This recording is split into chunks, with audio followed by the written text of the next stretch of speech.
ẹ fọwọ́ sí. Yé ìgbà yẹ wá kára tù wá lára ò ẹ fọwọ́ sí. Agogo tó lè kókó kó lè tẹ̀rọ ẹ fọwọ́ sí. Bóyá àkókò lọ agbẹ́dúgbẹ́dú. Àwa la lọ́rọ̀ àwa la lówó. Ọmọ dúdú wa ẹ jẹ́ kádìdé. Kádìdé fúnlẹ̀ wa o kádìdé fọ́jọ́ la àwọn ọmọ wa. Ọmọ ẹlẹ́ran tó ń jẹ gungun. Ọmọ aláṣọ tí wọ́n wà kíkà. Yé ọmọ Yorùbá ẹ̀ dìde o. Kájà fúnlẹ̀ wa. Ẹrú dòmìnira ẹ fọwọ́ sí. Yorùbá dá dúró. Kókó tẹ̀ wá lọ́rùn ẹ fọwọ́ sí. Yorùbá dá dúró. Kálí dòmìnira ẹ fọwọ́ sí. Yé ìgbà yẹ wá kára tù wá lára ò ẹ fọwọ́ sí. Agogo tó lè kókó kó lè tẹ̀rọ ẹ fọwọ́ sí. Tọmọdé bá tó lọ́kọ ó yẹ kó lọ́kọ ni. Tọmọdé bá tó ládàá ó yẹ kó fún ni o. This is time for us to stand. Yorùbá land ẹ máa sùn bá. Kájùmọ̀ pé ilẹ̀ wa ni. Kájùmọ̀ pé iṣẹ́ wa ni o. Ẹ jẹ́ ká dìde kájà fún òmìnira wa. Yorùbá ronú. Yorùbá ronú. Ẹ jẹ́ kájà fún òmìnira wa. Iṣẹ́ lè wà fáwọn ọmọ wa. Kó lè tẹ̀ wá lọ́rùn o. Ẹ fọwọ́ sí. Yorùbá dá dúró. Kó tẹ̀ wá lọ́rùn. Ẹ fọwọ́ sí. Yorùbá dá dúró. Ká lè dòmìnira. Ẹ fọwọ́ sí. Ìgbà yẹ wá kára tù wá lára o. Ẹ fọwọ́ sí. Agogo tó lè kókó kó lè tẹ̀rọ. Ẹ fọwọ́ sí. Ẹ fọwọ́ sí. Yé mo pe ẹ̀yin òòṣà ẹ̀ǹdẹ́. Ifá ẹ̀là mímọ́ Ọbàtálá Ọ̀rúnmìlà Odùduwà Ṣàngó Ọbalúayé Èṣù Yáfẹ̀tà Ọlọ́gbọ́n Onílẹ̀ Iyemọja Ọ̀ṣun Ọya Ajé Ológun Yewa Ayao Ọba Ọtí ẹ̀dìdé àti ṣetán ẹ̀dìdé fòmìnira wa. A ti ṣetán ẹ dìde fómìnira wa. Ẹ káàsán ẹ kúrọ̀lẹ́ ẹ kú ìrọ̀lẹ́ gbogbo ibikíbi tẹ́ bá ti ń gbọ́ wa. Ẹ káalẹ́ àwọn kan ti wà lálẹ́ báyìí, àwọn kan ọwọ́ ìrọ̀lẹ́ lọ́wọ́, àwọn kan àárọ̀ ọ̀sán lọ́wọ́. Mo kí gbogbo yín ẹ káàbọ̀ ẹ káàsán ẹ kújọ́ mẹ́ta. Ká tó wọnú agbami ètò lọ, mo fẹ́ dúpẹ́ lọ́wọ́ Elédùmarè ìbà rẹ o. Akọ́dá ayé ìbà ṣẹ̀dá ọ̀run ìbà bàbá ìbà yèyè ìbà bíamáyé abẹ́ ọmọ ọ̀run. Mo júbà gbogbo ohun tọ́lọ́run dá tó mí àti tí ò mí. Mo júbà ìyá mi Ọ̀ṣun Ṣẹ̀ǹgẹ̀ṣẹ̀ awẹ́dẹ́ kó tó wẹmọ. Mo júbà ẹ̀yin ìyá mi. Mo júbà gbogbo ọkùnrin, mo júbà obìnrin, mo júbà ọ̀rẹ́ ayé ọ̀sìn ayé kí bà mí ṣẹlẹ̀ ní. A fẹ́ wá sọ̀rọ̀ nípa nature nítorí pé so many things are happening. Kí má ṣì sọ gbogbo ìtì máa wí lẹ́ni kó so èso rere nínú ayé àwọn èèyàn wa kán mú lò kó wúlò fún wọn. Mo kí gbogbo ẹ̀yin ìyá wa, mo kí gbogbo ẹ̀yin bàbá wa ẹ káàsán. Mo ṣèbà fún yín lọ́kùnrin, mo ṣèbà fún yín lóbìnrin o. Ẹ káàbọ̀ sórí ètò. A wá sọ̀rọ̀ nípa nature nírọ̀lẹ́. Kí là ń pè ní nature?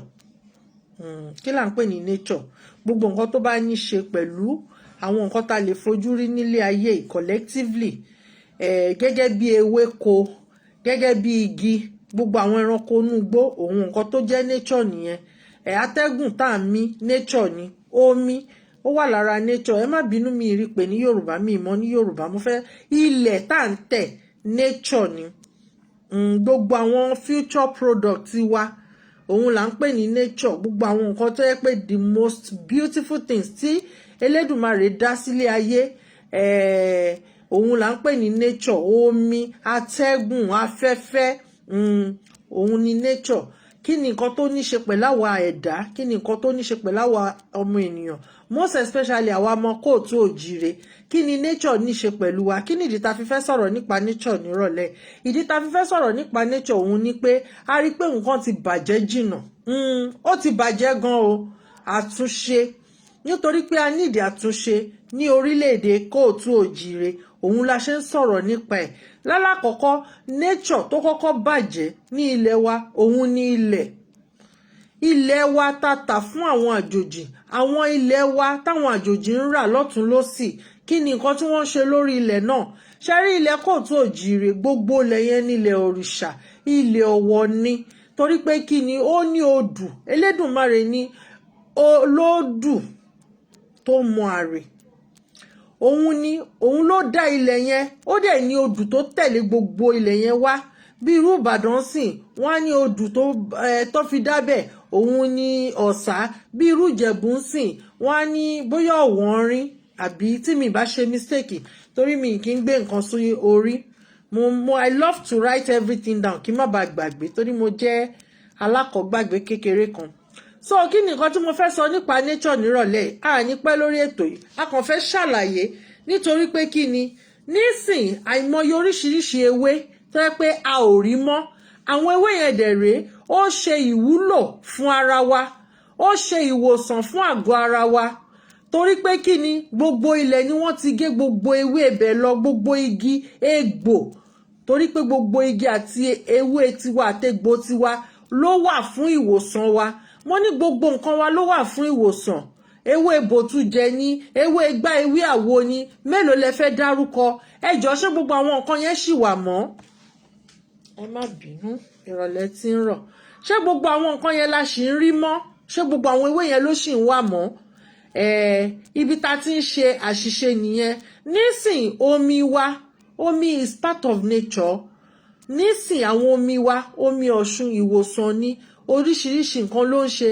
nísìn wọ́n wa gold ńbẹ̀ wọ́n ti wa ìdọ̀tí sínú omi yẹn wọ́n ti wa oríṣiríṣi ẹ̀gbin sínú ẹ̀ ǹjọ́ ṣó lè wúlò fún wa mọ́ kí ni àtúnṣe lórí ẹ̀ kí ni ọ̀nà àbáyọ lórí ẹ̀ àbí gbogbo wa kan máa dákẹ́ a máa wò ni instead of ká wá bá ṣe máa ṣe àtúnṣe nature àwọn aláwọ̀ pink wọ́n balẹ̀ wa jẹ́ lọ́tún lọ́sì àárí kankan ṣe sí àmójútó àṣàmójútó ẹ̀sìn ni wọ́n gbé wá ká máa fi bára wa jà àwa la rí pé lágbájá kan àwọn tó ní Ọ̀ṣun àwọn ọlọ́ṣun jẹ́jẹ́ wọ́n lọ bọ Ọ̀ṣun nítorí pé bí nǹkan ṣe ń lọ kò tẹ́ wọn lọ́rùn àwọn kí lorúkọ bọ́ yìí ọ̀rọ̀ ẹ̀ kò nídìí kéèyàn ra kí lorúkọ ẹ̀ fún náà anyway kò important to me ó ń pariwo pé ilẹ̀ Ìlọrin ni wọ́n ti ń ṣerú nǹkan báyìí ó tún fẹ́ dá ogun abẹ́lé lẹ̀ láàrin àwọn ọmọ ìyá ẹjọ́ kálukú ló ní ohun tó gbé dání kò dẹ̀ sí ẹ̀ṣẹ̀ kankan nínú ẹ̀ ìṣẹ̀ṣe mo ti sọ̀rọ̀ nípa ìṣẹ̀ṣe ń jọ yẹn inú ìṣẹ̀ṣe lẹ ti máa mọ how important nature is nítorí pé gbogbo wa a sí nínú ìṣẹ̀ṣe mọ́ a kọ ìṣẹ̀ṣe àwọn baba ńlá wálẹ̀ òun là ṣe rí nature bó ṣe wà important so. láyé àtijọ́ tóru bá mú abẹ́ igi làwọn baba wa máa jókòó sí tán ti máa gba tẹ́gùn tán bá lọ sóko wọ́n ní abẹ́ àtíbàbà náà máa ń pè àtíbàbà kan tí wọ́n máa ṣe táwọn èèyàn máa jókòó sí tí wọ́n ti máa jẹun bẹ̀ kò sí gbogbo yẹn mọ́ nísìn atẹ́gùn tá à ń gbà gan tó jẹ́ natural kò sí natural atẹ́gùn mọ́ kò sí natural atẹ́gùn mọ́ carbonate ti kúnnú gbogbo ẹ̀ gbogbo nǹkan gbogbo ọ̀nà náà fi ń ba nation jẹ́ mọ́ wa lọ́wọ́ àdẹ̀ rí pé nǹkan pàtàkì ni nílẹ̀ kóòtù òjìrè àdẹ̀ rí pé nǹkan tó ṣe kókó ni ká mójútó mo sọ̀rọ̀ kan fún wa mo ní anybody tó bá fẹ́ sọ̀rọ̀ nípa Yorùbá nation ṣe a ní ẹ lọ ka history original history Yorùbá gbogbo wa tá à ń sọ̀rọ̀ nípa Yorùbá nation as a matter of fact ló yẹ ká mọ Ifá nítorí pé gbogbo ọmọ wa ọmọ kóòtù òjìrè ni wá inú original history wa inú Ifá láti lè rí ẹ káàbọ̀ jàre ẹ má bínú pé mi kí yín mo ti júbà yín mo ti kí gbogbo yín nature is ìṣẹ̀dá God bless you bàbá mi àmọ́dúpẹ́pẹ́ wà ń bíbà ẹ̀ kí ni à ń pè ní ìṣẹ̀dá gbogbo ohun tọ́lọ́run dá tó dùn wò lójú òun là ń pè ní ìṣẹ̀dá omi ìṣẹ̀dá ni àwọn igi ìṣẹ̀dá ni gbogbo ẹranko àìmọye àwọn animals tó wà nílẹ̀ kóòtù òjìrè tó yẹ pé wọn ò sí ní ìlú bòmíì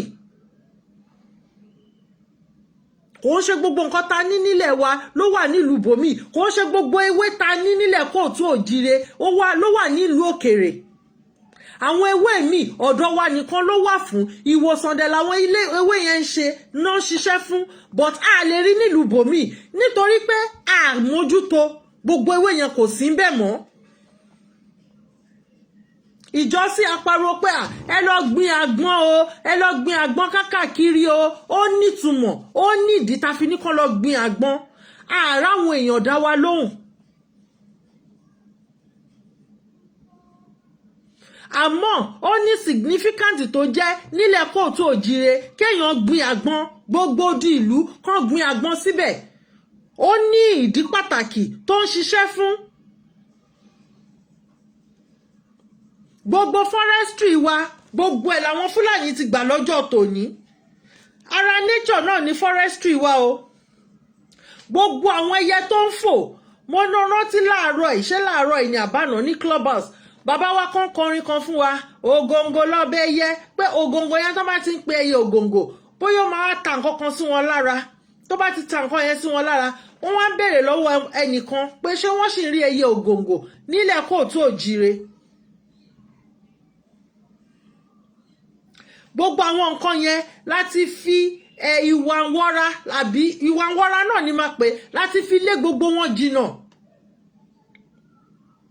Àìmọye ẹyẹ tó yẹ pé ọ̀dọ̀ wa nìkan ni ó wà, kò sí nílẹ̀ bòmíì. Ó dẹ̀ ní iṣẹ́ tí wọ́n ń ṣe fún wa lórí ilẹ̀ wa. Gbogbo ẹ̀ láti mú nature láti gbádànù. Ká jẹ́ kí nature kó ṣiṣẹ́ fún wa mọ́. Bàbá mi Adébánjọ, ẹ káàbọ̀, mo rí yín, ẹ kúrọ̀lẹ́ sà. Gbogbo àwọn ẹranko, gbogbo àwọn ewéko, gbogbo àwọn ewébẹ̀, gbogbo àwọn ewé ta fi ń ṣe ìwòsàn nílẹ̀ kóòtù òjire, àárí gbogbo ẹ̀ mọ́. Ní ayé àtijọ́, igbá ni àwọn bàbá wa fi ń mu ẹmu, igbá ni wọ́n fi ń ṣoúnjẹ, ìkòkò alámọ̀. Ó dàbí ọ̀rọ̀ tá sọ nínú clubhouse pé ìkòkò alámọ̀ tí wọ́n ń pọn omi sí ní ayé àtijọ́, omi yẹn kò sí irú ìdọ̀tí náà tẹ́lẹ̀ rí nínú ẹ̀. Ìkòkò yẹn ó máa gba ìdọ̀tí yẹn sísàlẹ̀ ni. Nǹkan tá ń pè ní nature nìyẹn, because it is natural. Ó natural. Wọ́n tún ṣe pabambarì, mo sọ fún ẹnìkan pé wọ́n tún ṣe pabambarì ìkòkò. Wọ́n tún mọ gbogbo ara ìkòkò yẹn round so that tó bá yí ṣubú kò ní lè fọ́. Wọ́n cement gbogbo ẹ̀, omi tó wà náà ó máa ń tutù ní always. Àìmọye gbogbo ewé àwọn ẹ̀fọ́ lásán, ẹ̀fọ́ múnútutù, ìgbó, mi ò mọ̀ bóyá ṣì ń rí ìgbó mọ́. Ẹ̀fọ́ ìgbó ó ní ìwòsàn tó ń ṣe ní àgọ́ ara. Ẹ̀fọ́ múnútutù ó ń ṣe ìwòsàn lára. I was shocked. Nǹkan tó jẹ́ kí n wá sọ̀rọ̀ nípa nature òun ní ìgbà tí mo rí tí wọ́n gbé sí orí kíní orí agbágbé àbí kí náà máa ń pe social media pé Sudan, South Sudan, àwọn nìkan ni wọ́n ní ilá tó pọ̀ jù ní ìsìn. A lot of so many things tá kọ̀ sílẹ̀. Ẹ lọ wo ní Ghana di ọlọ́lọ́la ìsebẹ̀ ìṣàsùn ìkòkò ni wọ́n lò tán fi ń dáná. Ó wà secure. Ó protect oúnjẹ. Kò dẹ̀ ní fúnyàn ní cancer. Ẹ wo àwọn pọ́ọ̀tù tá ń lò ní ìsìn. Ṣebí study ti gbé pé gbogbo àwọn pọ́ọ̀tù tá ń lò sí yẹn náà fa ó wà cancerous. Àmọ́ àwọn òkòkò tó ń lò láyé àtijọ́ yẹn ó tún protect àwọn èèyàn. Nǹkan tá ń sọ nípa nature nìyẹn. Everybody now go on artificial. Kò sẹ́ni tó fẹ́ wà natural mọ́. Ó mú gbogbo nature, wọ́n bà gbogbo nature jẹ́. Gbogbo inú igbó tí àwọn Fúlàní tí wọ́n ń lọ ní ìsìn, gbogbo àwọn tó ń lé ń bẹ̀.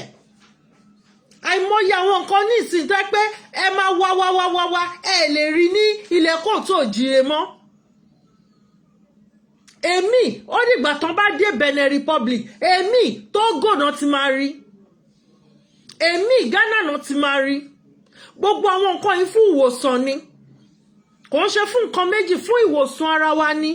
Gbogbo omi tí wọ́n wá ń parẹ́, tí wọ́n ń pa omi yẹn rẹ́, tí wọ́n ń pa omi rẹ́, tí wọ́n ń sanfìlẹ̀, tí wọ́n ń sanfìlẹ̀ omi ní ìsìn. Tó bá ti di lọ́la, ṣé kò ní ṣe àkóbá? Ṣé kò ní ṣe àkóbá fún ọjọ́ iwájú? Because nature ni, why ta ṣe ń lé nature tá ń lè dànù?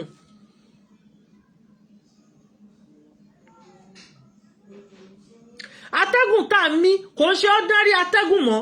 Ìgbà kan ló yẹ pé natural atẹ́gùn là ń mí. Nísìn carbonate ló kúnnú ẹ̀, oríṣiríṣi nǹkan. wọ́n á wà polluted air. Ó dàbí rúùlù tí mo wà ń bí sìn lọ́wẹ̀ rúùlù tí mo wà ń bí sìn atẹ́gùn tó máa ń fẹ́ bí kò kí ní dust nínú bọ̀ látìgbà tí covid ti lọ tó ti dé tó ti wá tó ti lọ atẹ́gùn oní dust ni ló ń fẹ́ bí báyìí sìn kí ni nǹkan tó ń ṣe sí nature ǹjẹ́ wàá mójútó lọ́dọ̀ tiwa ǹjẹ́ àmójútó lọ́dọ̀ wa. Mo sọ̀rọ̀ kan mo ní kí ni àwọn nǹkan ta lè rí nínú nature gbogbo àwọn nǹkan tó rẹwà lójú òun la lè rí nínú nature. Because ta máa ń sọ pé a fẹ́ gba Yorùbá nation a fẹ́ gba Yorùbá nation tá dẹ̀ máa gba Yorùbá nation táwọn gbarúmọlẹ̀ dẹ̀ máa gba Yorùbá nation fún wa ẹ jọ̀ọ́ àwọn àtúnṣe wo ló yẹ ká ṣe ṣó nígbà tá bá dé Yorùbá nation ká tó máa ṣàwọn àtúnṣe yẹn àbí láti wákàtí lọ láti máa ṣàtúnṣe. Àwọn ibì kan wà irú àjánsìn ilẹ̀ omi ni kò yẹ kí wọ́n kọ́lé síbẹ̀ kò yẹ kó fi ṣe ilé ibi tó yẹ kó máa fi ṣe kíní irrigation and everything ni wọ́n ti sọ gbogbo ẹ̀dílé everywhere náà fẹ́ kọ́lé sí àwọn abúlé tó yẹ ká sọ di industrial estate fọ́jọ́ ọ̀la wa tó yẹ kó máa gbin nǹkan gbogbo ẹ̀ ni wọ́n ti bàjẹ́ tán. ṣe rí ní ilé ayé yìí ogun tó máa ń jàyàn jù tó yẹ pé èèyàn máa wá solutions kò ní tètè rí òun ní ogun àfọwọ́fà o. Èkíní àwọn forefathers wa ti fọwọ́ fa ogun nítorí gbà táwọn pink people tó wá Ifá sọ fún wọn pé kó má gbọ́ tiwọn wọ́n gbọ́ tiwọn àṣìṣe yẹn wà lẹ́dẹ̀ ní eléyìí òun ló jẹ́ kí wọn kó tó òjìrè wà lóko ẹrú. Ogun ẹlẹ́ẹ̀kejì tó já fọwọ́ fà òun ní pé ká máa gbógun ti ara wa láàrin ara wa. Inú ìṣẹ̀ṣe wa ló jẹ́ ká mọ̀ wípé nǹkan mẹ́rin òun lọmọ ẹ̀dá máa ń bá wáyé ìràwọ̀ mẹ́rin àwọn míì ìràwọ̀ omi náà ní àwọn míì ìràwọ̀ atẹ́gùn náà ní àwọn míì ìràwọ̀ iná ni wọ́n ní àwọn míì ìràwọ̀ kíni ìkẹrin mo ti gbàgbé lọ́ní ìràwọ̀ tí kálukú ní ó máa ń ṣiṣẹ́ fún wọn ní iná àti omi wọn ò lè jọ wà papọ̀ torí pé kíni iná máa fẹ́ omi máa fẹ́ iná pa ni but atẹ́gùn àtomi wọ́n máa lọ one after the other ni. There are so many things tó yẹ ká kọ́ ẹ̀kọ́ ẹ̀ but nítorí pé a gbé àṣà wa sílẹ̀ a gbé ìṣẹ̀ṣe wa sílẹ̀ mo ti sọ ojoojúmọ́ di máa dẹ̀ máa rán wa létí pé kí là ń pè ní ìṣẹ̀ṣe orí ẹni ìṣẹ̀ṣe ẹni ni ìyá ẹni ìṣẹ̀ṣe ẹni ni bàbá ẹni ìṣẹ̀ṣe ẹni ni. Ẹ ṣeun gan bàbá mi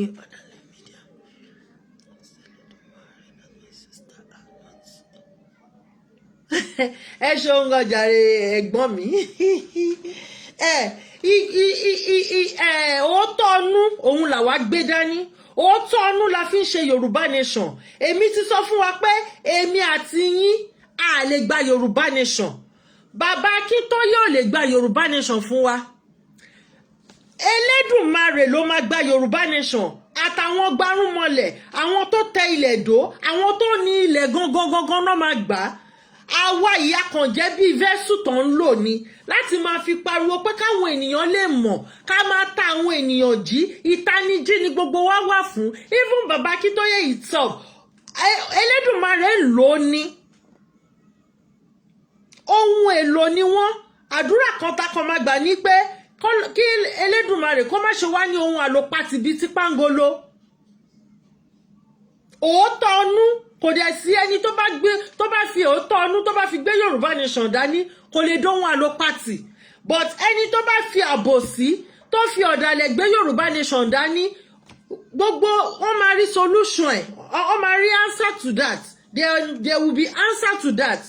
Ẹ má jẹ́ ká tún gbàgbé ara nature náà ni water bills tí wọ́n ń pariwo they are still on water bills I need láti dákẹ́ lórí ẹ̀ ìjọba àpapọ̀ wọ́n fẹ́ pàṣẹ bill water bill wọ́n wà lórí ẹ̀ they are still on it.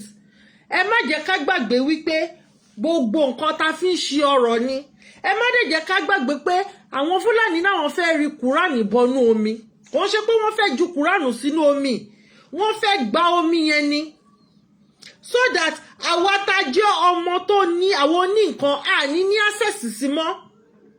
Ẹ wo gbogbo àwọn dúkìá tó ti gbẹ́sẹ̀ lé. Wọ́n ti sọ Nigerian Port Authority, wọ́n ti sọ di Nigerian Port Enterprise àbí kí náà pé. Plan B, stupid media. Yoruba nation we stand for. Èmi ò mọ nǹkan tó ń jẹ́ plan B o. Plan A títí wa òun ni Yoruba nation. Plan B títí wa Yoruba nation náà ni. Plan C títí wa Yoruba nation. Plan D títí wa Yoruba nation ni. Tẹ́ bá fi òótọ́ inú gbé Yoruba nation dání. Nǹkan tẹ́ máa ṣe ni àwọn ògbésẹ̀. Kí ni àwọn nǹkan tó yẹ ká ṣe? Mo ní mo ti sọ pé káyé máa sọ̀rọ̀ nípa bó ṣe ń lọ mọ́. Bó ṣe yẹ kó lọ ni wípé ẹ̀yin ọmọ kóòtù òjire ẹ parapọ̀ ẹ máa invest sí orí ilẹ̀ wa. Ẹ jẹ́ kí àwọn àjòjì kan yé ra ilẹ̀ wa mọ́. Èkíní nìyẹn. Ẹlẹ́ẹ̀kejì gbogbo ilẹ̀ wa tí wọ́n ti tà fún àwọn àjòjì ẹ jẹ́ ká máa monitor ẹ̀. Àwọn ọmọ wa tí wọ́n kó sẹ́rú tó fi wọ́n ṣiṣẹ́, most especially àwọn Chinese, àwọn ni wọ́n ralẹ̀ rẹpẹtẹ ní ìsìn. Àwọn Fúlàní wọn ò dààmú wọn lóko tiwọn. Àwọn Chinese ń dáko. Ara conspiracy tá à ń sọ nìyẹn. When we are giving out our nature, pé okay ẹ̀yin máa ra nature wa o kíníkan o. Kí ni àwọn ọmọ tó ń bọ̀ lẹ́yìn wa kí náà fẹ́ dé bá? A to Z Yorùbá nation ni. Yorùbá nation nìkan ni answer to problem tó wà ní ìlú yẹn. Ká gba ìlú wa báyìí ká gbà padà torí pé kò síbi tá à ń lọ. Orí ilẹ̀ wa la wà. A fẹ́ dúró lórí ilẹ̀ wa. A fẹ́ control gbogbo nǹkan tó jẹ́ tiwa. A fẹ́ control nation wa ni. A fẹ́ kí àwọn àjòjì wa control ẹ̀. Because tá bá ní ká ṣì wà papọ̀.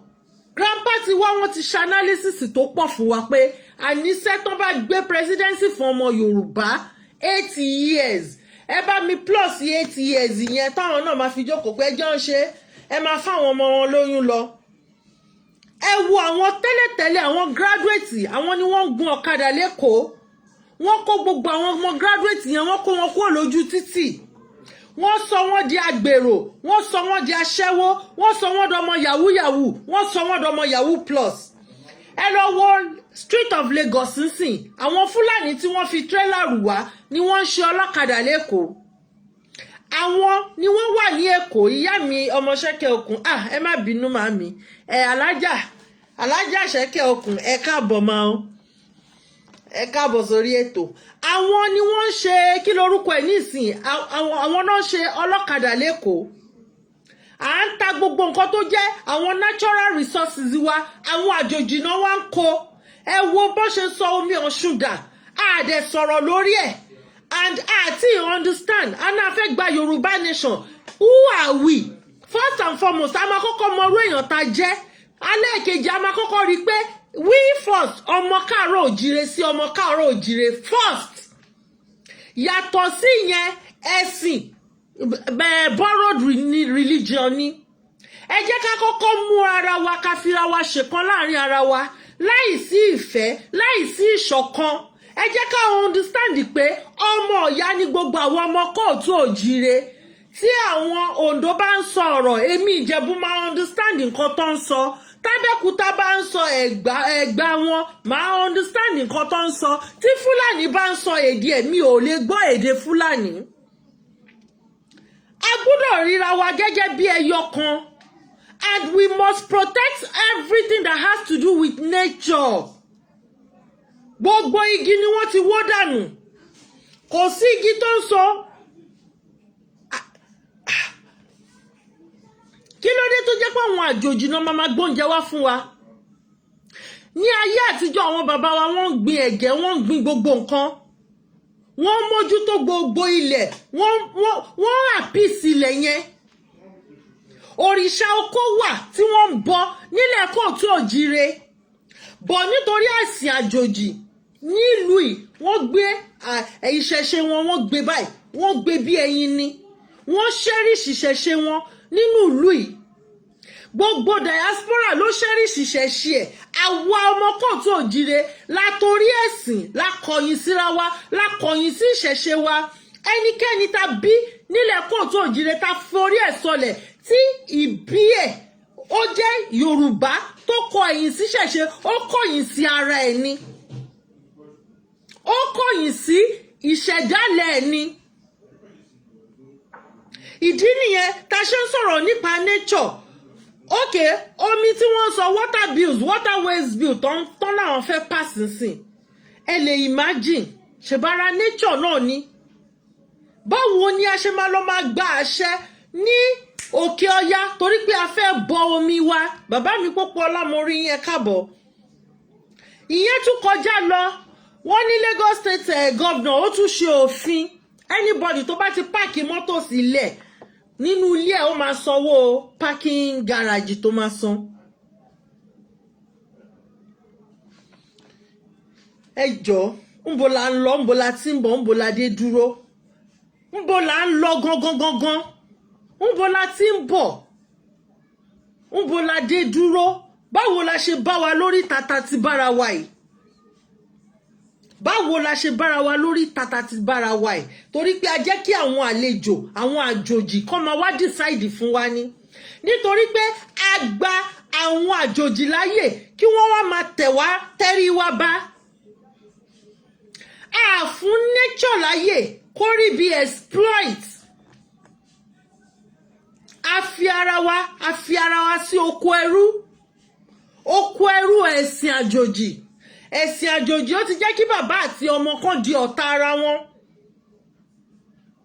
Nínú ìran kóòtù òjìrè, kò sí nǹkan tó ń jẹ́ ẹ̀sìn. A yọ ẹ̀sìn nínú ìṣẹ̀ṣe wa ni. And kò sí nǹkan tó máa sọ fún mi wípé torí pé oníṣàngó lèmi, ọlọ́ya làbúrò mi, a kì í ṣọmọ ìyá. Ọmọ ìyá ni wá, we remain ọmọ ìyá. Lack of self-preservation. Ẹ ṣé màmí, a preserve gbogbo nǹkan tó jẹ́ tiwa. Gbogbo àwọn ewé àtegbò wọ́n wá kó àwọn oògùn oríṣiríṣi wá. Mo ní tí èèyàn bá kú láyé àtijọ́ ní 70 years, ó ṣánkú ni o. Wọ́n ní ọmọkùnrin yẹn ṣánkú ni, ìyá yẹn ṣánkú ni, 70 kò tiẹ̀ dàgbà. Nílùú yìí wọ́n sì máa ń sọ. Nígbà tá à ń sọ̀rọ̀ ẹnìkan tó ní 78, wọ́n sọ fún mi pé ọmọ kékeré ní 78, ọmọ kékeré sì ní 78 now. Nítorí pé wọn ò rí nírí àgbàlagbà. Ní ayé àtijọ́, àwọn bàbá wa, àwọn ìyá ńlá ìyá wa, wọ́n máa kú, èyí tó kú tó kéré jù 90 something ni, 93, 94, 95.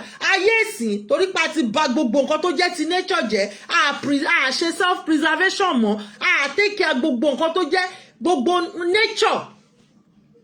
Aṣọ oúnjẹ títí wa mọ́, àwa kọ́ là ń gbin gàrí. Láyé àtijọ́ làwọn forefathers wa ti ń gbin nǹkan lórí ilẹ̀ wọn. Ohun tó máa ṣe tó ṣe kinní jù, òun ní pé wọ́n á bọ òrìṣà oko. Gbogbo nǹkan ọ̀gbìn wọn ó máa lọ nírọ̀wọ́rọ̀sẹ̀, ó máa lọ ní ṣítẹ̀ǹsẹ̀lé ni. Àmọ́ láyé ìsìn, àwọn pig people yìí, àwọn náà lọ gbé fertilizer wá fún wa o. Àwọn go wá lo fertilizer mọ́ o.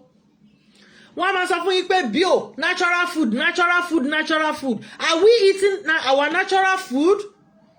Ó wá di wípé ní ilẹ̀ kóòtù òjìrè, àwọn ọmọ kóòtù òjìrè imported là ń jẹ. Gbogbo àwọn ewé bẹ́ẹ̀, gbogbo àwọn ewé tá fi ń ṣe ìwòsàn tó yẹ pé à ń jẹ, ó ń jẹ́ ìwòsàn fún wa, kò sí gbogbo ẹ̀ mọ́. A jẹ́ kí nature kó exploit. Gbogbo ẹ̀ láti fẹ́ dànù, gbogbo ẹ̀ láti gbá dànù, no self-preservation. Pollution ó ti wá wà everywhere. Ṣọ́kadà kúnlẹ̀ wa tó yẹn ni. Gbogbo ọ̀kadà tó kó wá fún wa, gbogbo generator tó kó wá fún wa, láìsí iná, gbogbo ẹ̀ àkóbá ni. Pollution ló ń fún wa. Bẹ́ẹ̀ ni láyé àtijọ́ àwọn òyìnbó náà ń tètè kú. Nísìn, reverse is the case. Wọ́n ti wá study gbogbo nǹkan tó jẹ́ tiwa.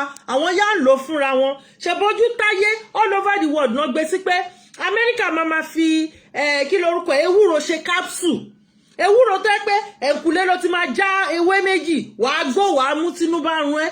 Ẹ̀kúlé ló ti máa já ewé mélòó kan, àá fi sí ẹ̀fọ́ jẹ. but we are pushing them away. We are not preserving them. We are pushing them away. Mo ti sọ lórí ètò yìí pé iṣu ewùrà làwa máa ń jẹ. A dẹ̀ kí ń rà jẹ. Wọ́n máa ń gbin iṣu lọ́dọọdún nílé wa ni. Tó máa wù bàǹbàǹbà báyìí. Ẹ̀fọ́ amúnútutù lèmi máa ń jẹ torí inú mi máa ń gbóná. Ẹ̀ǹkùlé ni màá ti lọ já ẹ̀fọ́ amúnútutù o. Màámi máa ń jẹ kí lorúkọ kíní tó máa ń wù síbi bedroom yẹn, olú. Mọ́mì mi máa ń jẹ olú. Wọn kì í ra olú jẹ nítorí pé àwọn olú kan wà tó yẹ pé kò ṣe máa jẹ. Wọ́n náà máa wà poisonous. Ǹjẹ́ gbogbo àwọn nǹkan yẹn là ń wọ̀n sìn. Ẹ máa gbọ́ ọmọ 40 years ikú, atẹ́gùn tó ń gbà sára, pollution wà nú ẹ̀. Oúnjẹ tó ń jẹ chemicalized food ni. Omi tó ń mu poisonous water ni. Mo ti sọ ẹ̀gbọ́n mi, mo sọ̀rọ̀ nípa ẹ̀gbọ́n mi kan, first born wa, for 45 years ló fi mú mi kànga, kò sí kiri, kò ní typhoid rí. Ìgbà tó gbé tó lóyìnbó dé, ẹ mọ̀ pé tá bá ti lọ lóyìnbó tá ti dé àti dé olóyìnbó. Pipe borne water is the best. Kò mú fún ọdún 5 tó fi síkì. Oṣù 3 ló lò lọ hospital. Meanwhile, omi kànga wa ló mú for 45 years. Tí kò síkì rí. Because wọ́n preserve omi yẹn. Bẹ́ẹ̀ ni, iṣu ewùrà, kò sí iṣu ewùrà mọ́. Bàbá mi Adétúnjí Jackson, mo rí yín jàre. Màmí Yétúndé Bello, mo kí yín mà. Kò sí iṣu ewùrà mọ́. Iṣu ewùrà yẹn dẹ̀ rè, apọ́nmàdénú ẹ̀. Ó ní ohun tó ń ṣe lára. There are so many things. Ṣé pé àrímọ́ ìgbà ó máa ń wù ní náà. Ṣé máa ń gbin ìgbà máa ń wù ní. Ìgbà máa ń wù ní. Wọ́n á yọ ìgbà kan bẹ̀. Wọ́n á yọ ìgbà tó fi mu ẹmu bẹ̀. Wọ́n á yọ akèrègbè ń bẹ̀. Àwọn ìlú kan sì ń lò dọ́lọ́lọ́la àwọn Asia country. Ewé náà ń pọ́n oúnjẹ sí. Ǹjẹ́ à ń rí ewé mọ́ínmọ́ín eléwé? Yàtọ̀ sí tẹ́sì tí mọ́ínmọ́ín yẹn tó sí ewé yẹn tó máa fún mọ́ínmọ́ín yẹn, ó tún ṣe ìwòsàn lágọ̀ọ́ ara. Tó bá yá, tá bá ti settle dáadáa, a máa gbé àwọn èèyàn wá, wọ́n máa wá ṣàlàyé fún wa àwọn ìtọ́jú ara wa, ọ̀làjú àti ìfọ́jú. Kò sọ́làjú kankan bẹ, ojú wo náà là. Ṣé wọ́n lajú ni pé ká fi irun kún un, ká wọ ẹ lè imagine. Àwọn ọmọ wa wá lọ ń gé ìfun inú wọn, wọ́n náà wọ́n fẹ́ yọ shape. Ara ìnítẹ́lọ́rùn tá à ń sọ nìyẹn. Ara bá ṣe ń ba nature jẹ́ nìyẹn. Ẹ ń sọ fẹ́lẹ́dùmarè tó dá yín. Iṣu èsúrú ńkọ́. Bẹ́ẹ̀ ni o bàbá mi o, iṣu èsúrú náà o, àmọ́ bóyá ìwà mọ́ o. Ẹ ń sọ fọ́lọ́run ọba tó dá yín pé kò dá yín dáadáa. Ẹ ló ń túra yín dá. Ara ìwà ìnítẹ́lọ́rùn tá à ń sọ nìyẹn. Ara ìwà ojú kòkòrò tá à ń sọ nìyẹn. Ẹ ń ba nature jẹ́. Gbogbo ọ̀nà la fi mójútó nature. Àwọn òyìnbó ń sọ wípé torí pé wọn ò ní enough melanin, òun ló ń jẹ́ kí oríṣiríṣi nǹkan máa ṣẹlẹ̀ sí wọn. Àwa ní melanin, òun là ṣe ń tètè attract sí oríṣiríṣi àìsàn. Gbogbo àwọn ọmọ wa, àwọn òyìnbó yẹn náà wá ń ṣe bleaching cream wá fún wa o. Gbogbo wa bẹ̀rẹ̀ sí ní bleach o. À ń mú melanin ara wa, à ń bò dànù. À ń mú melanin ara wa, à ń bò dànù. Tó bá yá, cancer of the skin, ó máa kọ lẹ́tà sí àwọn ọmọ kóòtù òjire.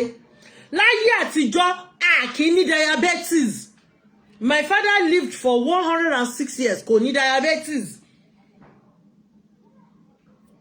But láyé ìsìn, torí nature tí a protect, torí nature tí a mójútó, diabetes, àwọn ọmọ wa ti ní diabetes. Àwọn òyìnbó iná náà ṣe ọtí wá fún yín o, tẹ́ ẹ mú o. Ẹ lọ wo sugar content inú bíà. Mo ti sọ rí, mo ti fi alcohol, mo ti fi ṣe program rí. Ara àwọn nǹkan tí àkóbá tí nature tó ń ṣe fún wa nìyẹn o. Àwọn ara àkóbá tí àìní self preservation wa tó fi kó bá wa nìyẹn.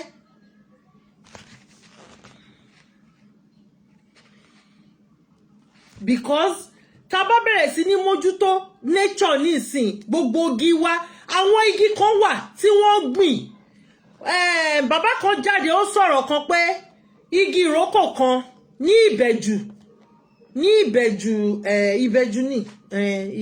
ní pé pé igi ìrókò yẹn wọ́n gé igi yẹn ò gé àwọn tí wọ́n ti gbin igi yẹn síbẹ̀ iṣẹ́ tí igi yẹn ń ṣe ń bẹ̀ wọ́n ní odindi ọba ló kó àwọn ènìyàn lọ tí wọ́n gbin igi yẹn tí wọ́n gé fún àjòjì kájòjì lè ra ilẹ̀ yẹn àwọn ọ̀nà tá a fi ń ba nature jẹ́ nìyẹn ìrókò olúwéré. There are so many ways láti fi ba nature jẹ́ oríṣiríṣi àwọn igi tó yẹ pé wọ́n dúró fún protection gbogbo ẹ̀ láti gé dànù torí pé a fẹ́ talẹ̀ tẹ́ bá ta gbogbo ilẹ̀ kóòtù òjìrè tán kẹ́ wá bẹ̀rẹ̀ sí ní ta òkè ọ̀run mọ́ o torí pé mo fẹ́ ní owó ju ẹgbẹ́ mi lọ mo fẹ́ oppress àwọn èèyàn tó wà lábẹ́ mi all in the name of oppression kò sí ìfẹ́ láàrin wa kò sí òtítọ́ láàrin wa ẹni tẹ́ mọ̀ pé ó ní àìlera ara àwọn ọba oníjẹkújẹ àti ọba politician ẹni tó tẹ́ mọ̀ pé ẹni ní àìlera ara o ẹni ó yẹ kó ti wà pẹ̀lú àwọn ọmọ o ó yẹ kó ti wà ní hóòmù kó máa tọ́jú ẹ o òun làwọn èèyàn fẹ́ máa torí ẹ̀ para wọn plan B plan A plan C kí ló dé tí a ṣe jà fún nǹkan tó jẹ́ titi wa jẹ́jẹ́ fílẹ̀ bàbá mi ṣe example bàbá mi ló kọ́lé ẹ̀ kódà òun ló ní street yẹn gan àjòjì wá dé ó bẹ̀rẹ̀ sí ní ṣe gbogbo àwọn ọmọ onílé a lè wọlé ńgbà tó ń wà a lè jáde ńgbà tó ń wà ó wá ṣe wá ríboríbo àwọn ẹ̀gbọ́n mi wọ́n wá dìde lọ́kùnrin pé ẹ jẹ́ ká gbalé wa lọ́wọ́ àjòjì ṣèbáwa la ní ṣebí títí wá ní màámi ò ṣàmórí yẹn káàbọ̀ sórí ètò ṣebí títí wá ní ẹ má bọ̀ ẹ jẹ́ ká gba ilé wa mo wá sọ fáwọn ẹ̀gbọ́n mi yẹn pé ìwọ Táyé máa bọ̀ má dáhùn o àwọn àjòjì máa gbowó fún wa ẹjọ́ ta là ń ṣe ara wa là ń ṣe kí ẹni ẹlòmíì kó má bàa jẹ èrè iṣẹ́ tí bàbá wa ṣe sílẹ̀ òun ni ta bá ń pariwo Yorùbá nation nìkan ló lè ṣe Yorùbá nation ni àní lè sọ èdè nù àní lè sọ heritage wa nù gbogbo nature tá ti bàjẹ́ á wà ní tútúnṣe padà. Ìyá mi Bọ́lá Jókòó ẹ káàbọ̀ mà mo rí yín bàbá mi Ọlákúnlé Moshood bàbá mo rí yín ẹ káàbọ̀ sórí ètò ìyá mi Yétúndé mo rí yín o. Kí ni nǹkan tí mò ń try láti sọ òun ni pé ẹ jẹ́ ká fi igi gun níbi tó dé yẹn ká bẹ̀rẹ̀ sí ní ṣe àtúnṣe ní ayé àtijọ́ táwọn bàbá wa bá dá oko wọ́n á gbé jẹ́lóko sinmi wọ́n á gbé sínú oko wọn kò sí nǹkan méjì torí pé kọ́ wọn má dá wọn láàmú nínú oko yẹn ni. Ẹlẹ́ẹ̀kejì bàbá mi Kàmọ́rùdín mo rí yín o ẹlẹ́ẹ̀kejì wọ́n bẹ̀rẹ̀ sí ní ṣe wọ́n máa mójútó àwọn nǹkan míì wà tó máa ń wù ní oko tó yẹ pé wọn ò ní ever wọn ò ní bàjẹ́ wọ́n máa tún ṣe ní. ẹjọ́ àwọn ẹyẹ kan wà nílẹ̀ kóòtù òjìrè ní 20 years ago 30 years ago 40 years ago wọ́n ní wọn ò rí àwọn ẹyẹ yẹn mọ́ ń bolẹ̀ lé wọn sí níbi tá ti ń ba nature jẹ́ àwọn ẹyẹ gidi wọ́n ti fò lọ wọ́n ti lé wọn lọ ẹ lọ sínú omi náà wọ́n ti ba omi jẹ́ débi pé adẹ̀lájúlẹ̀ kàkà ká máa mójútó nǹkan tó jẹ́ tiwa wọ́n Nàìjíríà là ń jà fún ẹ lọ wo owó Nàìjíríà tẹ́ ń jà fún they came out wọ́n náà fẹ́ máa build northern Nigeria wọ́n sọ pé wọ́n fẹ́ build Nigeria as a whole northern Nigeria wọ́n dẹ̀ build ẹ lọ wo Jos ẹ lọ wo Kano ẹ lọ wo Kaduna àwọn náwádẹni tó ń kóúnjẹ wá fún wa èdè àìyedè ṣẹlẹ̀ láàrin wa wọ́n náà wọn ò ní gbóúnjẹ wá mọ́ Ọlọ́run má ṣe wá lọ́mọ àlè ṣèbó yẹ ká kóúnjẹ wọn yẹn sí wọn lọ́rùn ni ká wá mú títí wa lójú pálí mo ní conspiracy wà ń bẹ tí ó bá sí conspiracy ń bẹ àwọn China wọn ò ní gbalẹ̀ rẹpẹtẹ ní Badagry wọn ò ní gbalẹ̀ rẹpẹtẹ ní Bafo kọ́ máa dáko káwọn Fúlàní má yọ wọn lẹ́nu lọ́ṣùn state wọ́n náà gbalẹ̀ rẹpẹtẹ Fúlàní ò lọ yọ àwọn Chinese lẹ́nu but gbogbo ilẹ̀ àwọn ọmọ kóòtù òjìrè wọ́n wá ń dà wọ́n láàmú àwa ní agbé Jésù dání aru Muhammed sórí àbí Allah láru sórí ńgbà ta ní jẹ́ lóko gbóko ńgbà tá ní òrìṣà oko lẹ̀ a gbé gbogbo ẹ̀ akọ̀yìn sí wọn pé wọn ò jẹ́ kankan àmọ́ láti ìgbà táwọn forefathers wa ti wà náà ti ń jẹ́ nǹkan. Mo sọ fẹ́nìkan tó ń bá mi argue mo ní jọ̀ọ́ mo fẹ́ kó gbé bible sáyà báyìí ká ṣe experiment kàn gbé bible sáyà báyìí kàn yìnbọn sí wàá tún wá gbé ilẹ̀ o tó bá dúró tí bible náà dúró àá tún wá gbé Quran sí ẹ láyà wọ́n á tún yìnbọn fún tó bá dúró tó tún dúró èmi á wá gbé kí lorúkọ ẹ̀ àdó tèmi màá wá fi kọ́rùn àwa ní kàn yìnbọn sí. Mo ní ká wo ẹni tó bá wà láyé láti ara nature ni àwọn bàbá wa ti mú 1 2 3 wọ́n ti ń pò papọ̀ láti ara nature àwọn nǹkan tá kọ̀yìn sí yẹn inú nature ni o.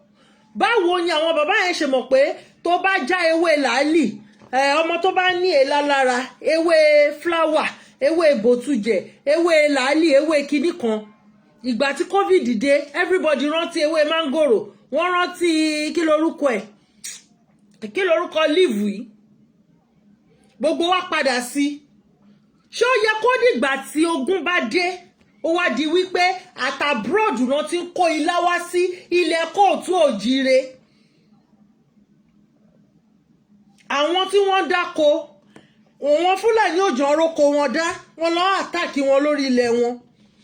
Ó wá yẹ tí ó ṣe é gbọ́ all over the world gàrí Ìjẹ̀bú la máa ń gbọ́ gàrí Ìjẹ̀bú la máa ń gbọ́ natural ni wọ́n gbìn ní ilẹ̀ láì fi kankan sílẹ̀ yẹn wọ́n wú pákí wọn wọ́n ṣe bó ṣe yẹ kó ṣe ni láì ní any attachment ńbẹ̀ wọ́n dẹ̀ yan ọwọ́ báyìí náà fi yan gàrí. Àmọ́ nísìn àmọ́ nǹkan tí China fi yan gàrí tó ń gbé wá fún wa o mọ̀ tó ń mìsì mọ́nú gàrí yẹn o. Gbogbo ilẹ̀ tí wọ́n ti ń gbin pákí gàrí tí wọ́n ti ń gbin gbogbo ẹ̀ gbogbo ilẹ̀ yẹn ni wọ́n ti bàjẹ́ o lórí wípé ẹ̀ ń wá gold. Gbogbo ilẹ̀ omi gbogbo ilẹ̀ oko ẹ bà gbogbo nature jẹ́ all because of your selfish interest torí pé fẹ́ oppress aráàlú. Ẹlòmíì ó ní private jet o àwọn míì ò róúnjẹ jẹ ẹ jọ̀ọ́ ṣé private jet yẹn fẹ́ gbé yín lọ sọ́run ni torí àwọn ọmọ kóòtù òjìrè àwọn ọmọ oníṣẹ̀ṣe ọgbà tẹ̀rọ̀ làwa ń lọ ọgbà ìtẹ̀rọ̀ òun làwa ń lọ.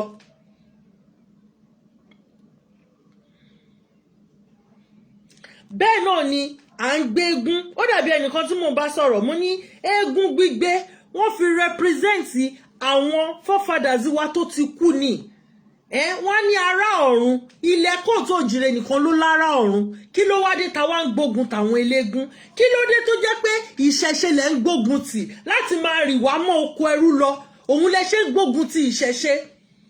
Mo sọ fẹ́nìkan mo ní tí ì débẹ̀ tí ì mọ nǹkan tó ń ṣe ń bẹ̀ ẹ má kọ̀ǹdẹ̀mù wọn.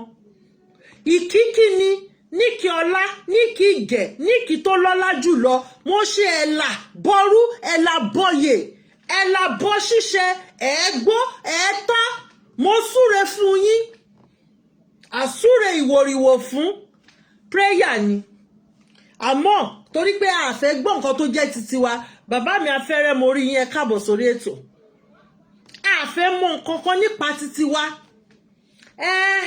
ìtàn kan wọ́n gbé wá ń bì kan even tá bá ṣe mathematics wa together a máa mọ̀ wípé àgbélẹ̀rọ nìtàn yẹn. Waterways is another form of weapon against Yoruba people. A lot of people wọ́n kígbe poverty o kò síṣẹ́ kò sówó kò sóúnjẹ o ìgbà tí ò bá sí omi mọ́ ìgbà tá bá lè débi omi mọ́ báwo la ṣe fẹ́ àwọn tó ń gbin oko tó yẹ pé àwọn omi kí lorúkọ ẹ̀ tó wà lẹ́gbẹ̀ẹ́ tó ń da omi alómi adágún sọ́mi adágún wà mọ́ alálẹ̀ àgbèwà o àṣẹ Ìdùmarè ṣádágún omi wà á ní adágún odò tó ń ṣàn odò kìíní kan gbogbo odò yẹn wọ́n dẹ̀ fẹ́ gbẹ́sẹ̀ lé lójúkojú wa. Ewé ojú omi lásán ó ní iṣẹ́ tí ewé ojú omi ń ṣe ó ní iṣẹ́ tí ewé tó máa ń wù sórí omi yẹn ó ní iṣẹ́ tí ó ń ṣe fún ìwòsàn fún ìtọ́jú ara wa ó ní iṣẹ́ tó ń ṣe.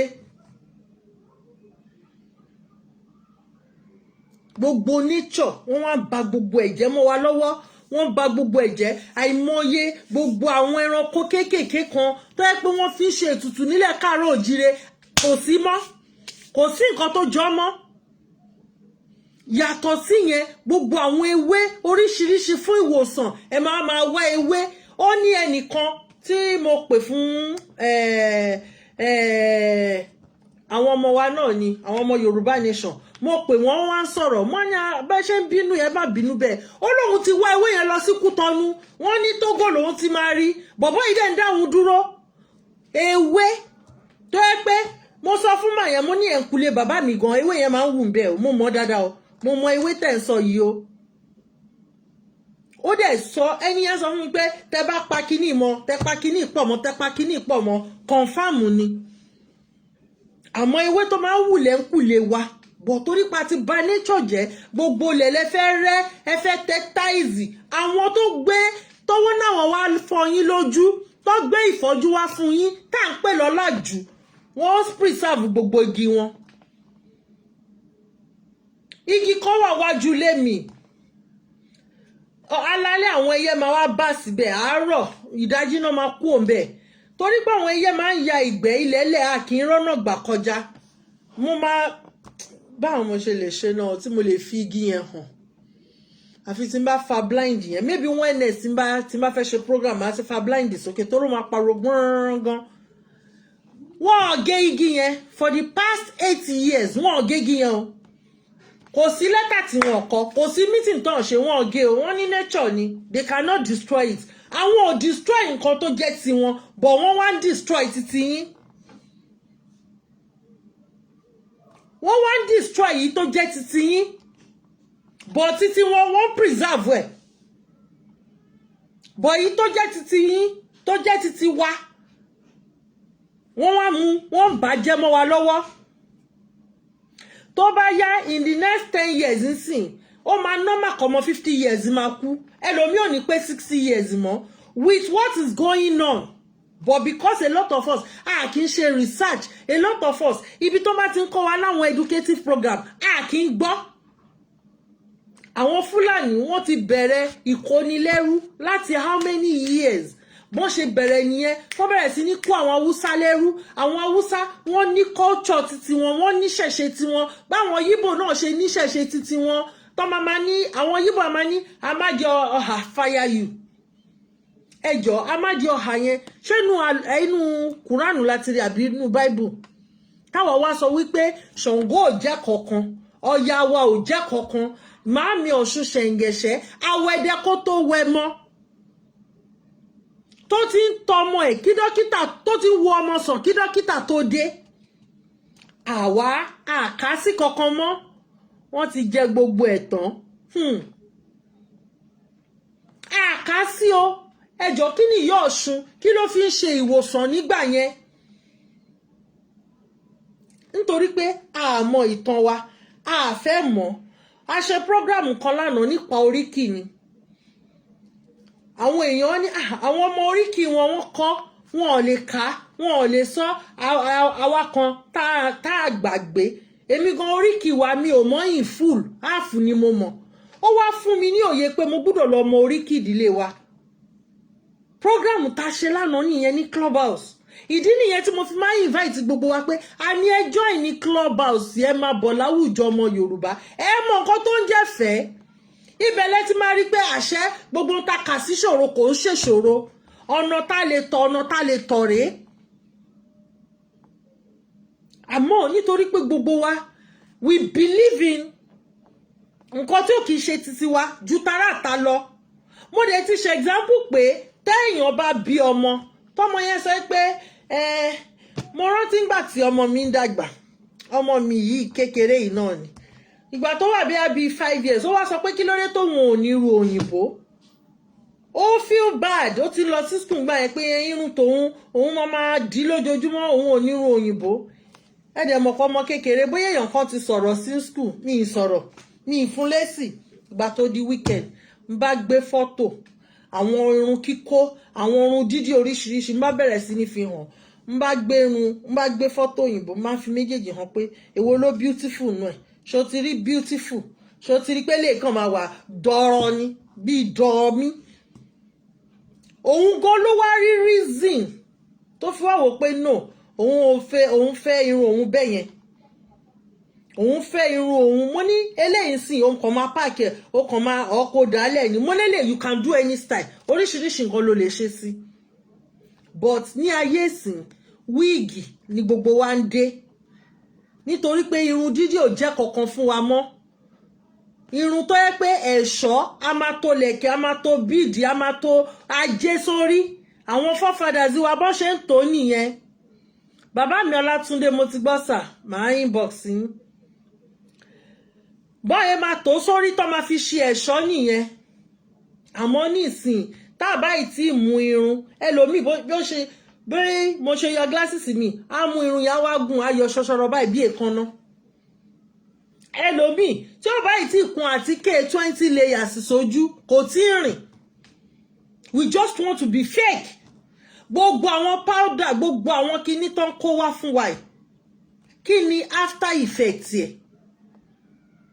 kí ni after effect ẹ̀ gbogbo ọ̀nà láti fi bà nature jẹ́ gbogbo omi wa torí pé wọ́n wa góòdù wọ́n bà omi jẹ́ nature lómi ilẹ̀ wa wọ́n wa góòdì àwọn èèyàn ò lè dá oko mọ́ wọ́n bà ilẹ̀ jẹ́ nature ni gbogbo àwọn ẹranko kéékèèké tá à ń lò tó ń wúlò fún àǹfààní ara wa tá à ń rí tá a fi ń ṣe ìwòsàn oríṣiríṣi kò sí mọ́ nínú igbó nítorí pé wọ́n ti tẹ gbogbogbò yẹn wọ́n ti tẹ̀ bàjẹ́ àti aláwọ̀ àwọn Fúlàní ní ayé àtijọ́ wọn ò ní lè wọnú igbó àti inú oko wa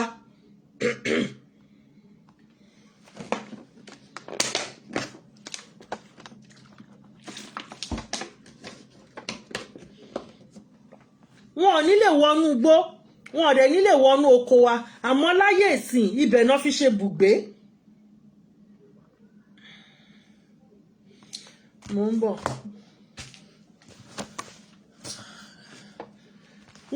ibẹ̀ ni wọ́n fi ṣe ibùgbé torí pé kí ni àwa fúnra wa àmójútó. mo ń bọ̀.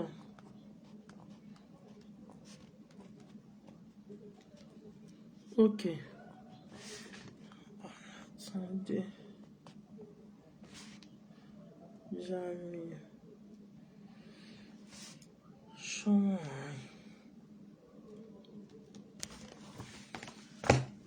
Màá send ẹ̀ sí. Nítorí pé kí ni ó wà very important ẹlòmíì nígbà tí ẹnìkan kí oríkì ìdílé wọn bàbá kan láti máa sọ fún wọn pé ibi báyìí nílé yín family house yín níbi báyìí a ti rí ẹni tó sọ pé òun ọmọ ìlú báyìí báyìí òun ò délé rí òun ò mọlé rí ìbànújẹ́ tó máa ń wà lọ́kàn táwọn nìyẹn nítorí pé wọ́n ti sọ fún wa wípé àwọn ìyá wa àwọn ni wọ́n ń ṣe wá o àwọn village family gbogbo village kìíní kan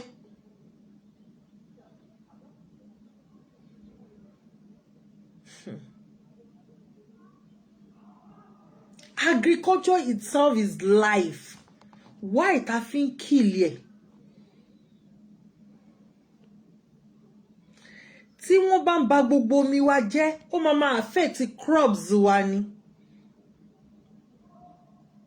láyé àtijọ́ Yorùbá ní tòmátò tiwọn tìmátì àbí tòmátò ní English ẹ̀ tòmátì àbí tìmátì náà máa ń pè á ní ata títí wa ata wa báyìí ata rodo ni kéékèèké ni Yorùbá ní títí wọn a kì í jẹ nǹkan tó ń jẹ magí ògìrì irú woro irú pẹ̀tẹ̀lẹ̀ mi dàgbà mọ̀ gbogbo àwa tán bí in the 70s 60s 50s a jẹ magí irú là ń jẹ ìfọ́jú ara àfọ́jú yìí ni wọ́n gbédé nísìn wọ́n ní magi ó ń fa back pain kíní kan náà fi ṣe magi research ló débẹ̀ even àwọn pink people yìí àwọn gan testify sí ní ìsìn wọ́n ti ń lo ìkòkò ń sìn ata wíwẹ́ bàbá mi gbére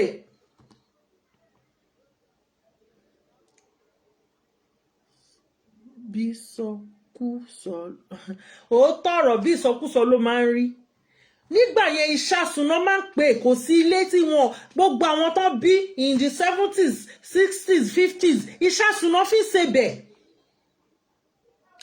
ìṣà àmù òun ni wọ́n pọnmi sí lẹ́yìn ilé wọn ò ní táífọ̀dù wọn ò ń síkì kókó lára tá ń lé ní ó dàbí màmá kan tájọ wà ń bíṣẹ́ màmá yẹn 5 years kò absent rí kò dẹ̀ sí kò ń ṣe pé kò kí n síkì ò bọ́ sickness yẹn ò gbé débi kó dùbúlẹ̀ kó má lè wà bíṣẹ́ for 5 good years mo máa ń sọ fún ma ní màmá mo ń jealous yín ni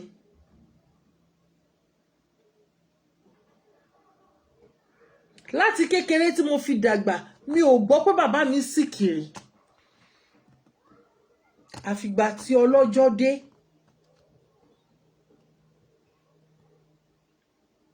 mo nábúrò kan èjìrè ará ìṣokùn ẹdún gbalaja lórí igi mi gbọ́ pọ́ síkìrì tán bá ní ẹ má jáde o wọ́n fẹ́ gbòòrò wọ́n ṣe kíní kan ní ẹ má farawé mi o èmi ò ń ṣèyàn lásán o òrìṣà ni mi o ó lọ nìyẹn ó lọ nìyẹn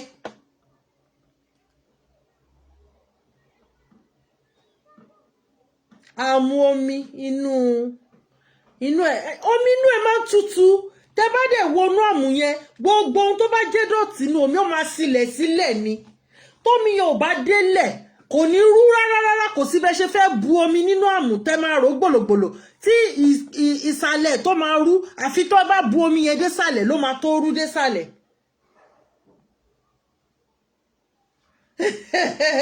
Bàbá mi Adékúnlé ẹ ti ń jowú so ìdí nìyẹn tá ṣe wá sọ̀rọ̀ nípa nature lẹ́yìn ṣe rí tá bá gba Yorùbá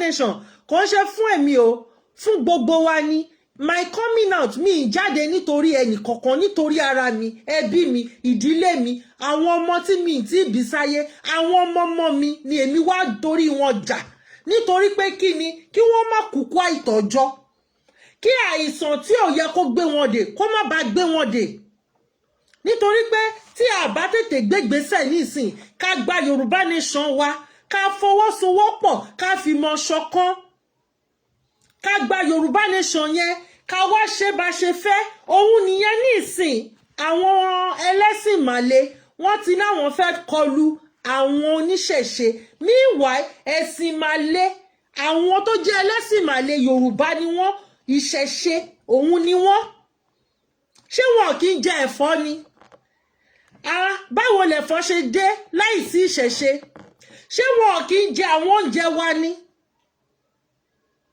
ṣé wọn ò ní ìyá àti bàbá ni torí ta bá ń sọ̀rọ̀ nípa ìṣẹ̀ṣe ṣé wọn ò ní orí ni orí wọn ní ta bá ní ìṣẹ̀ṣe orí ẹni ìṣẹ̀ṣe ẹni ní ìyá àti bàbá ẹni ìṣẹ̀ṣe ẹni ní gbogbo oúnjẹ tá ń jẹ nílẹ̀ Yorùbá ìṣẹ̀ṣe wa ni even Kúránì tó gbé dání àwọn oníṣẹ̀ṣe ló print ẹ̀ oníṣẹ̀ṣe làwọn China abọ̀rìṣà làwọn náà àwọn náà print Kúránì kò yẹ kán fọwọ́ wọn kàn rárá àwọn ọ̀dàlẹ̀ kò sí ṣẹ́rí bàbá mi ṣẹ́rí ọ̀dàlẹ̀ láti ìgbà tí ẹ̀sìn àjòjì ti dé lọ̀dàlẹ̀ ti dé àwa dẹ̀ là ń fọwọ́ pa wọ́n lórí àwa là ń make wọn important àwa là ń jẹ́ kán rí wọn láwùjọ nígbà tí gbogbo ayé bá ignore ọ̀dàlẹ̀ táwa kọjú mọ́ iṣẹ́ wa tí iṣẹ́ táwa ń ṣe iṣẹ́ takuntakun tẹ́ gbé àwọn ọ̀dàlẹ̀ sẹ́gbà kan tí wọn ò rí wọn mọ́ ìtìjú ìnira kẹwàá máa fi yé wọn wípé ilẹ̀ kóòtù òjìrè tí wọ́n tẹ̀ àfi tí wọ́n bá bí wọn tí wọ́n bá fi ẹsẹ̀ wọn kan tẹ̀lé yẹn òun nìkan nílẹ̀ òní dá wọn nílẹ̀ òní yọ wọn gẹ́rẹ̀gẹ̀ ilẹ̀ á dá gbogbo ọ̀dàlẹ̀ against Yorùbá nation ilẹ̀ dẹ̀ máa yọ̀ wọ́n kò jù bẹ́ẹ̀ lọ ká wá kojú mọ́ṣẹ́ wa àníṣe gbogbo èèyàn kan ló ń gba ìlú o ọ̀pọ̀ èrò kan ló ń gbàlú everybody ló ní bus stop tiẹ̀ tó ti máa wọlé àwọn kan dẹ̀ wà tó yẹ pé wọn ò ní bá wa dé end of the road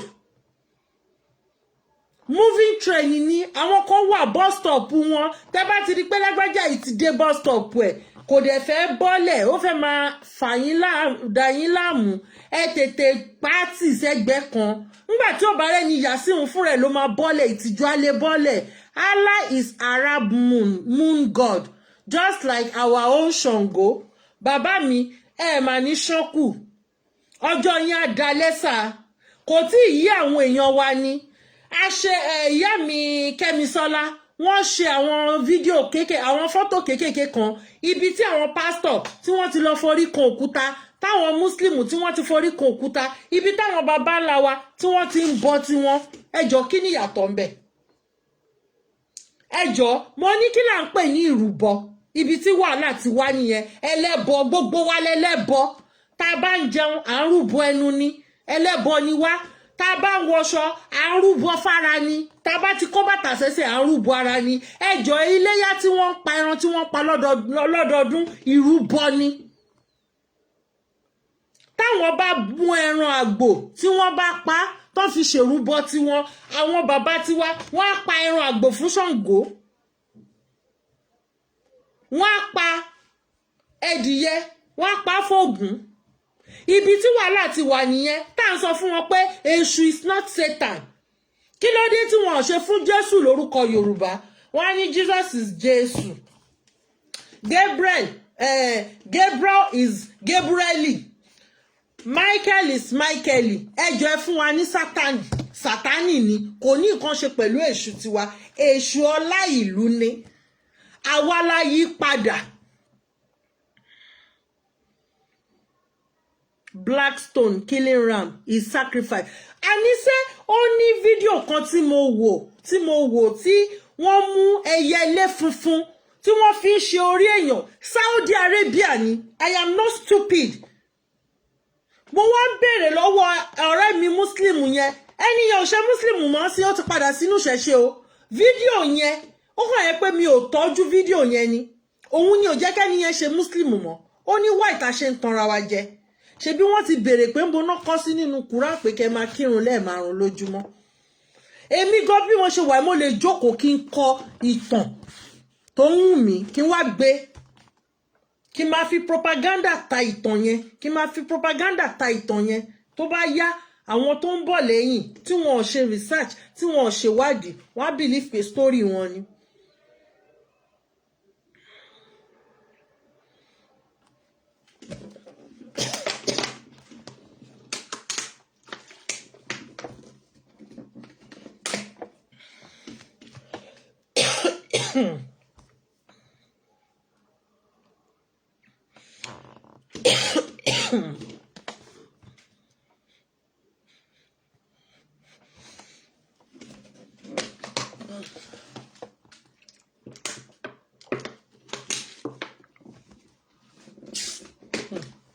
ẹ jẹ́ ká lọ tún nature ṣe o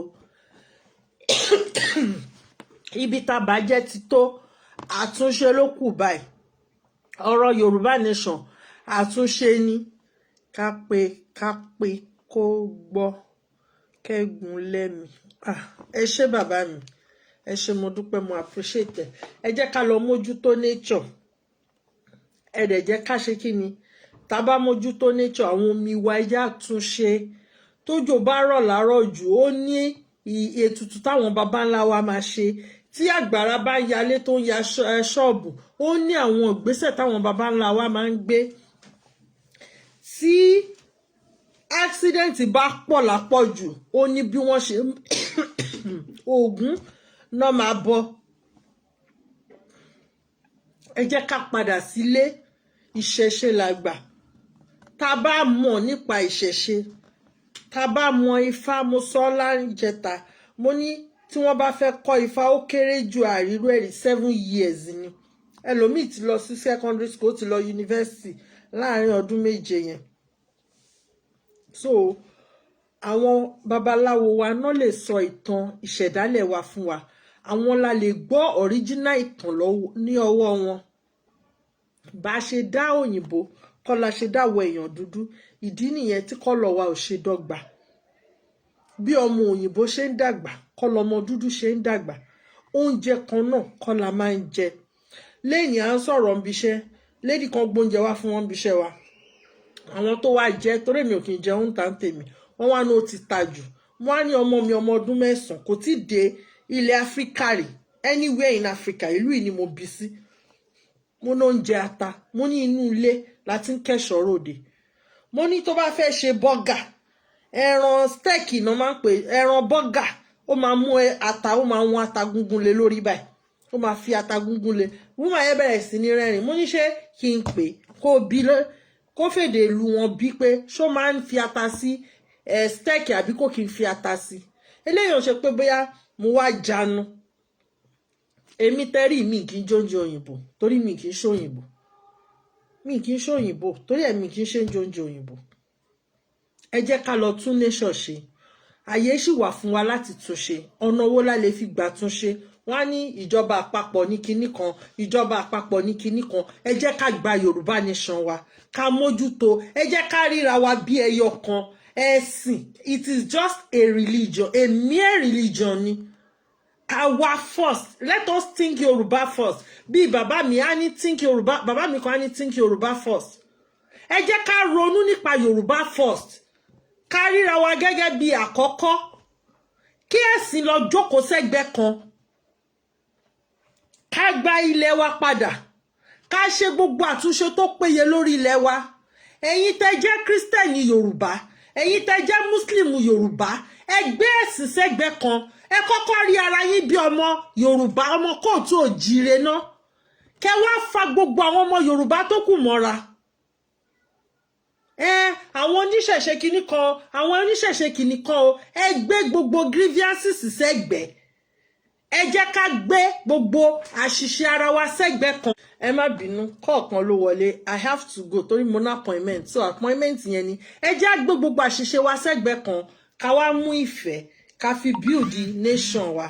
Ká gba nation wa, ká dẹ̀ ṣe kíni, ká sowọ́pọ̀. Torí pé kíni, àwọn tó gbẹ́sìn wá fún wa, àwọn ọ̀sìn ẹ̀sìn yẹn bẹ́ẹ̀ o. Tí wọ́n bá ń ṣe ẹ̀sìn yẹn ní tòótọ́, tó bá nígbàgbọ́ nínú ẹ̀sìn yẹn ní tòótọ́, bàbá àti ọmọ wọn ní máa bá ọmọbìnrin ọmọ ọlọ́mọ sùn. Wọn ò ní máa fi tipátipá bá ọmọbìnrin ọmọ ọlọ́mọ sùn. Ọmọ tó bá wá á sọ̀rọ̀ nípa ẹrú, wọ́n náwọn bàbá wa ló ń tà wá sẹ́rú. Àwọn bàbá wa tó bá tà wá sẹ́rú, ẹrú tí wọ́n ń tà wá sí nígbà yẹn adoption ni. Tó bá ní wọ́n lọ jagun, wọ́n kẹ́rú wá, àwọn ẹrú yẹn wọ́n ń bímọ, ẹrú ń fẹ́ ọmọ bá nílẹ̀ Yorùbá nígbà yẹn. It is different between àwọn ẹrú táwọn pínkì tó wá fi okùn àti irin ṣẹ̀kẹ̀ṣẹ̀kẹ̀ kó wọn lọ́nbí. We saw those pictures. Tìbọn ni wọ́n lò nígbà náà lọ́hùn. Because gbogbo wa ò kéré. A sọ nípa àwọn ọmọ kéékèèké tó wà lẹ́yìn wa, gbogbo wa tá dàgbà yìí, àwọn ọmọ tó bí nílé ọgbọ́n tó dàgbà sílé òye, ẹnì kankan lè fẹ́ kọ́tọ́ná fún wa jẹ wípé àwọn bàbá wa ló tà wá sóko ẹrú. Ẹjọ́ ta ló lè bímọ tó máa ta ọmọ ẹ̀ sóko ẹrú? Ẹ wo àwọn ọmọ tí wọ́n ń kó lọ sí Lebanon, tó ń kó lọ sáwọn Arab country yìí. Ǹjẹ́ wọ́n mọ itú tí wọ́n fi àwọn ọmọ yẹn pa? Èmi wọ́n á yọ kidney ẹ̀, wọ́n á mú wá fún àwọn ọmọ wọn. Tá bá gba Yorùbá nation wa, ẹ má ní sùúrù tá máa fi gba Yorùbá nation wa. Ìsìn ni kẹ́ jẹ́ ká bẹ̀rẹ̀ sí ní tún nation ṣe. Àwọn omi wa ká bẹ̀rẹ̀ sí ní tún wọn ṣe, ká bẹ̀rẹ̀ sí ní èyí tó bá ní ìdí kan bọ́nú ẹ̀ kó bọ́, èyí tó bá ní ìdí ẹbọ àtètùtù, ẹ jẹ́ á máa rúbọ ká má ṣe tutù. Àwọn people yìí náà wọ́n rúbọ lójú méjèèjì, wọ́n ṣètùtù lójú méjèèjì. Àwọn ẹlẹ́sìn tó gbé ẹ̀sìn wá fún wa, wọ́n rúbọ ní ojú méjèèjì, wọ́n dẹ̀ ń ṣe ètùtù. Ẹ yé jẹ́ ká yé fi ẹ̀kọ́ tanná fúnra wa. Gbogbo wa ló mọ̀ pé ẹ̀kọ́ ò lè tanná, irọ́ ló la bá ń bẹ̀. And gbogbo àwọn tó ń pera wọn ní ẹlẹ́sìn, gbogbo wọn náà ń ṣèṣẹ̀ṣe lábẹ́lẹ̀. Àmọ́ ẹ wá demonize ẹ̀ ní public. àìmọye àwọn pastor, àwọn GO, àwọn father kìíní kan in Israel, mother kìíní kan in Israel tó yẹ pé apàṣẹ ó wà nínú many of them. Àìmọye wọn. We need to preserve our nature. Ó wà very important. Ká lè padà sí gbogbo natural food wa. Wọ́n ní àwọn Africa, most especially Yoruba people, they have spirit blood. Ọlọ́run tó dá wa sórí ilẹ̀ yẹn pẹ̀lú weather yẹn, ó mọ ìdí tó fi dá wa síbẹ̀. Ẹlòmíì ìgbà tó dé lóyìnbó ló ní arthritis. Ìgbà tó wà nílé kò sí nǹkan tó ń jẹ́ arthritis. Gbogbo àìsàn táwọn ẹlòmíì tó ní ìlú òyìnbó wọn ò ní nílé náà. Gbogbo ẹni tó dàgbà sí Nàìjíríà kò sí ní tó bá yẹ pé Ọlọ́run fẹ́ ká wà ní ibi ìlú àwọn ìlú tá wà tí gbogbo wa wà yìí ni ìlú yẹn ló máa dá wa sí. Kálukú nature kálukú ọ̀tọ̀ọ̀tọ̀. Àwọn ọmọ nǹkan tó ń jẹ́ winter níbi tá ti wá harmattan nìkan la mọ̀. Ó dẹ̀ bá wa lára mu. Nature kálukú ọ̀tọ̀ọ̀tọ̀ ni. So we need to go back and build our own home. So ọ̀nà tá dẹ̀ lè fi build the home wa tá fi fẹ́ padà òun ní pé ká gba Yorùbá nation. Yorùbá nation is the answer to the problem. No plan B, no plan C. Yorùbá nation all the way. Àwọn ọ̀rúnmọlẹ̀ Elédùmarè á fún àwọn gbarúnmọlẹ̀ ní ọwọ́ wọ́n á lè gba ilẹ̀ wa fún wa. Gbogbo àwa tá ń sọ̀rọ̀ yìí ohun èlò lásán ni wá. Both Muslim and Christian are scam. Ohun èlò òun ni gbogbo wa. Gbogbo àwọn tó dìde fún Yorùbá nation yìí ohun èlò ni. Mo sọ̀rọ̀ kan mo ní tẹ́ bá lọ wo àwa tá gbé òtítọ́ dání pẹ̀lú Yorùbá nation tá fi òótọ́ ọnú gbé dání gbogbo wa láti ṣe Muslim and Christian rí láti rí ojú láti rí imú láti mọ̀ òtítọ́ láti mọ nǹkan gangan tó wà behind ẹ̀.